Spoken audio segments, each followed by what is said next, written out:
حبايبي عاملين ايه؟ يا رب تبقوا بخير. طبعا بقالي كتير قوي ما بقعدش القعده دي وان انا اتكلم معاكم ونسجل فيديوهات مع بعض. آه، من رمضان اعتقد، بس ان شاء الله الايام اللي جايه ننزل فيديوهات كتير. بس طبعا تشجعوني.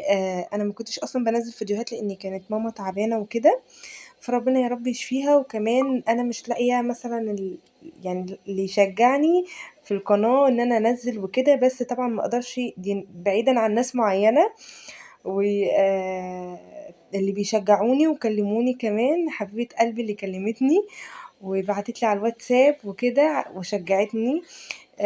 فانا في ناس معينه حتى لو يعني انا مش مستفاده في القناه دي في حاجه، اقسم بالله وربنا اللي شاهد عليا. وطبعا انتوا شايفين حاجه القناه، يعني مش محتاجه ان انا احلف. لكن لو هنزل عشان اللي بيكلموني بس واللي بيستنوا فيديوهاتي، والله العظيم لو حتى كان شخص واحد ده بالنسبه لي حاجه كبيره قوي. فعشان كده قلت بقى يلا ننزل فيديوهات مع بعض وان شاء الله تعجبكم. اول حاجه كده بقى بدأنا عملناها كده، ترحموا بس على جدتي وصلوا على النبي، وحطوا لي بقى لايك للفيديو كده. بعد الغيبه الطويله دي لازم تحطوا لي لايكات كتير.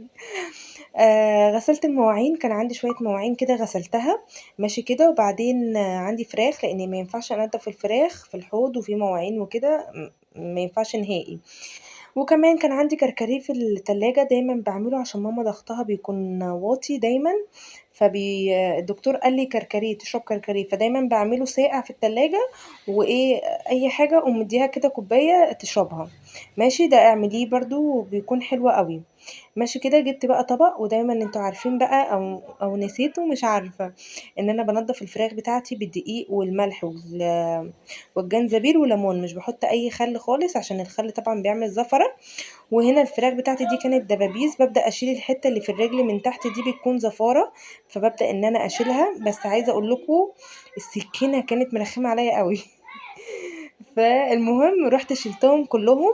قلت اشيل مره واحده، اشيل الحته اللي في الرجل دي من تحت كلهم مره واحده، وبعدين ابدا انضف الدبابيس، مش بتاخد اي وقت. بس هتبدأي تشيلي المزلقة اللي فيها في شعر مثلا عند في الجلد بتاع الفراخ بتاعك تشيليه، دم، اي حاجة. وتبدأي ان انت تنقعي كده في المية. المية برضو انا حاطة فيها ليمون وكده.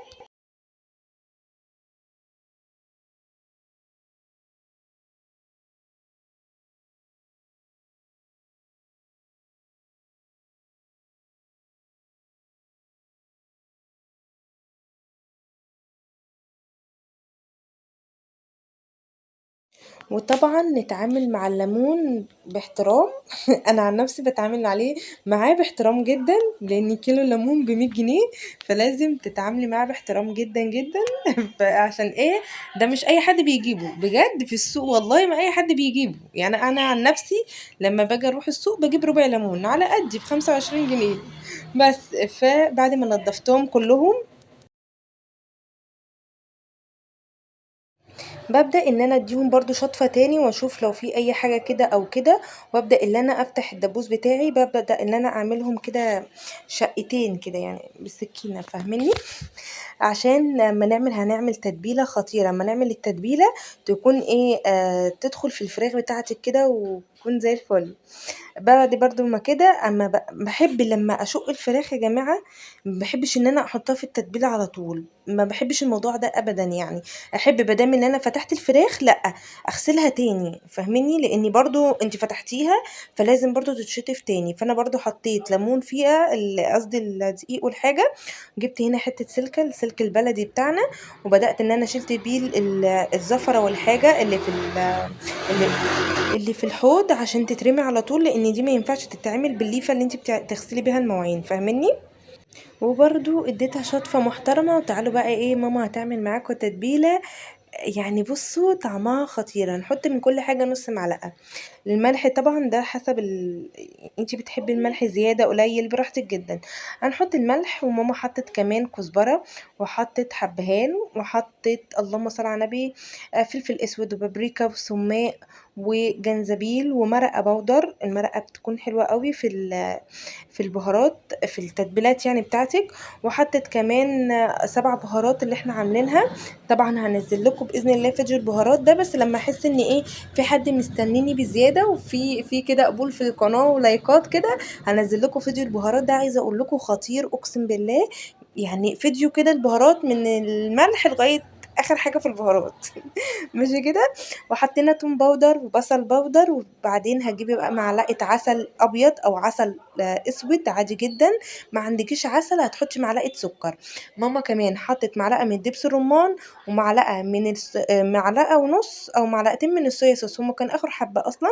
وحطينا كمان مستردة ولون زفار الزعفران، ده بيدي لون خطير جدا. وعايزه اقول لكم احنا اللي في مصر او لما نزلنا قبل رمضان نجيب البهارات بجد مش لاقيينه عند اي عطارين. احنا نزلنا جبنا البهارات من الحسين. طبعا الحسين اللي بره مصر واللي داخل مصر عارفينها. عايزه اقول لكم مفيش لون الزعفران ده خالص خالص يعني. فمش عارفه اجيبه منين، اللي يعرف مكان بيتباع فيه يقولي. بعد كده هتحطي كمان شوية زيت بقى لزوم التلميع بتاع الفراخ بتاعك والحاجات القمر دي، وقلبي التتبيلة كلها مع بعض. بجد كانت خطيرة، والسماق والكلام ده كله مديها طعم خطير جدا.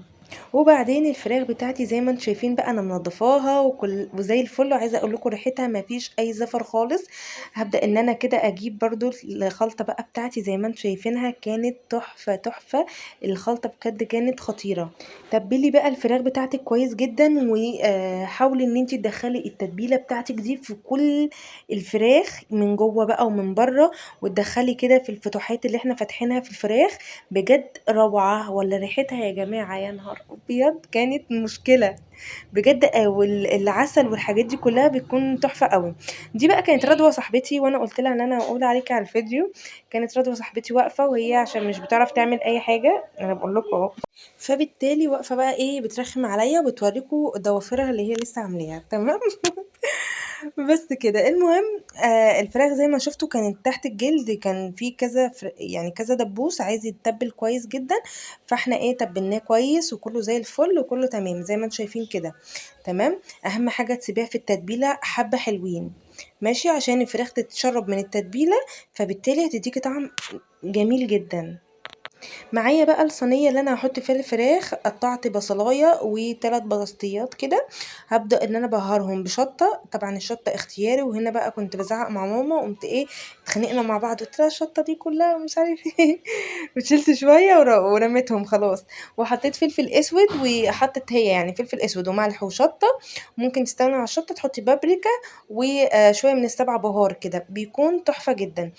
بعد ما حطيت كده اللي عايزه اقول لكم البطاطس دي يا جماعه كانت طعمها اقسم بالله خطير خطير بجد، يعني كان طعمها تحفه. واخده بقى من التتبيله بتاعت الفراخ. وتتبيله الفراخ يا جماعه لما بتحطي فيها عسل او سكر بجد بيرفع معاكي التست قوي، بيخليها طعمها تحفه مع الصوصات مع ميكس البهار اللي انت بتحطيه. في ناس تقولك انا ما بحبش البهارات الكتيره في الفراخ. طبعا دي بتكون حاجه جميله قوي، بس عايزه اقولك برضو ان ميكس البهار انك تحطيه ومن كل حاجه لو هتعملي كميه اصغر من اللي انا عاملاها ربع معلقه مثلا. بس عايزه اقولك بجد هيبقى الفراخ بتاعتك طعمها تحفه. وعايزه اقول لكم برضو السوا يعني لازم الفرن يكون سخن، تدخليه فرن سخن.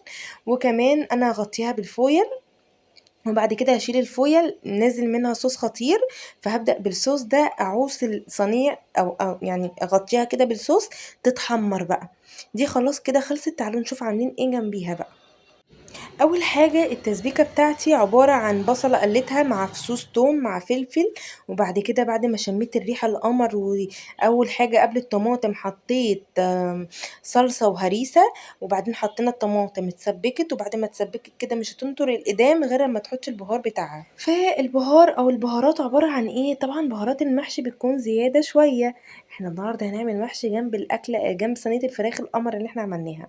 ماما حطت شطه فلفل اسود طبعا هتحط 7 بهارات، هتحط كمون. الكمون ما بيمررش يا جماعه في المحشي. في ناس تقولك المحشي لما تحط له كمون بيمرر، لا هو مش بيمرر. وطبعا دي اذواق، احنا بالنسبه لنا احنا مش بيمرر خالص وبنحب نحطه.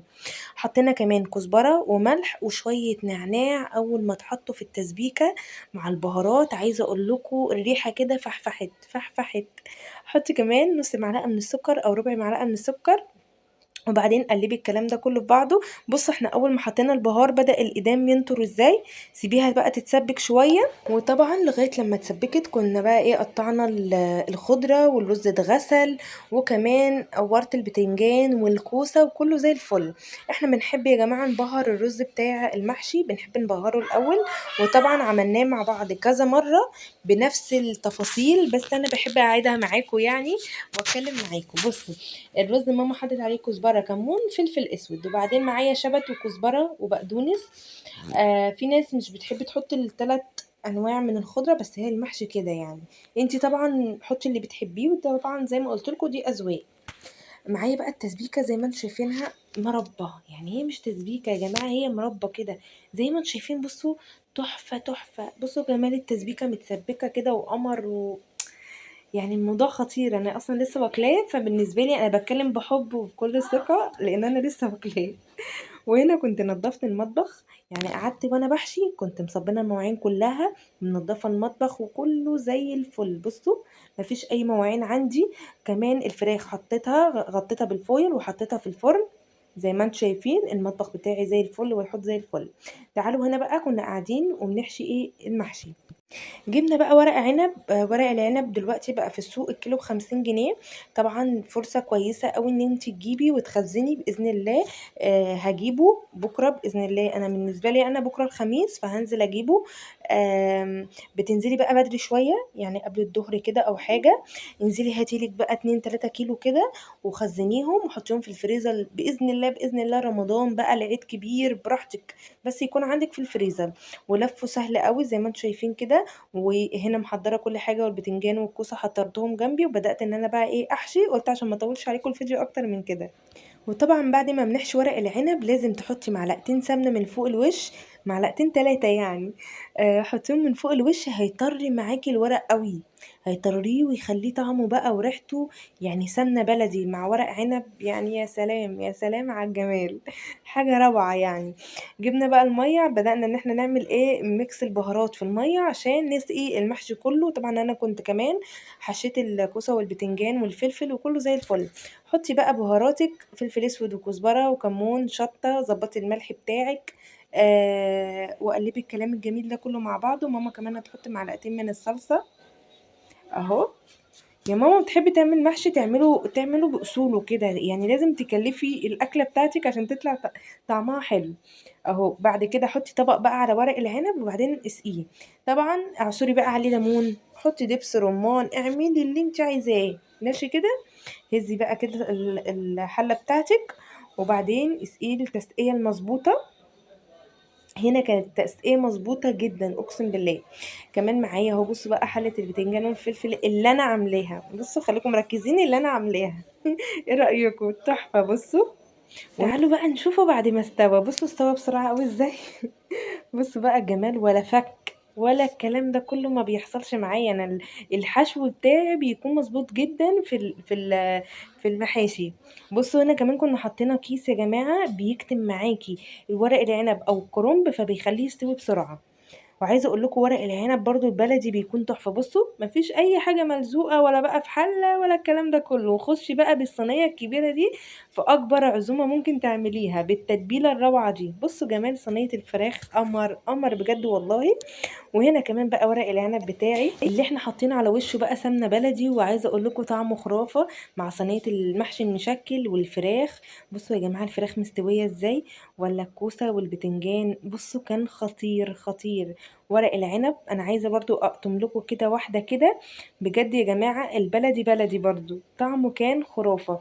طبق الترشي بقى ده اهم حاجه يفتح نفسك كده على الاكل. كمان كان عندي سمبوسه بالجبنه الموزاريلا تحفه. بصوا يا رب بقى يبقى الفيديو عجبكم. استنوني بقى في فيديو جديد وما تنسوش اللايك. باي باي.